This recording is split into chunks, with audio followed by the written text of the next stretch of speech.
Tuan-tuan semua, pilihan raya ni mai 4-5 tahun sekali. Diberi peluang kepada seluruh rakyat Malaysia untuk mengundi. 2 kali mengundi. 1 kertas undi negeri, kita pilih adun. 1 pilihan raya parlimen untuk kerajaan persekutuan. Seorang ada 2 undi. Tapi di Johor ni tak berjalan serentak. Hak hari itu pun tak serentak. Hak sekali ni pun tak serentak. Dia mai asin-asin. Jadi tuan-tuan boleh raya 2 kali. 1 raya negeri, 1 raya parlimen, persekutuan. Hak tu bersyok lah. Mampu juga orang Kedah. Tak mula lagi, baru intro. Mukadimah tahun takbir, takbir lah. Hampa tak takbir tak tengah lagi jaga. Tuan-tuan semua,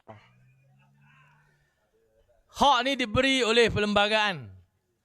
Semua orang bawah undang-undang baru ni berumur 18 tahun ke atas didaftar secara automatik dalam sistem dan dia boleh mengundi.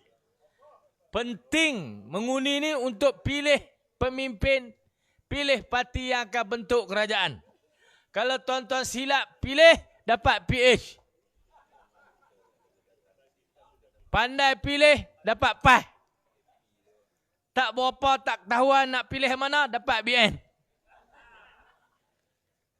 Kali ini, penjelasan parti-parti nampak rancak pasal pakat bertokak. Dalam PH di peringkat persekutuan, 2 sekali BN, mai PRN Johor, tokak hang aku.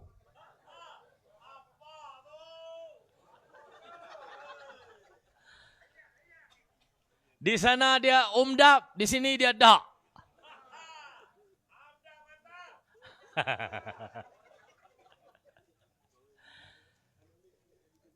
Kerajaan persekutuan, PH campur dengan BN.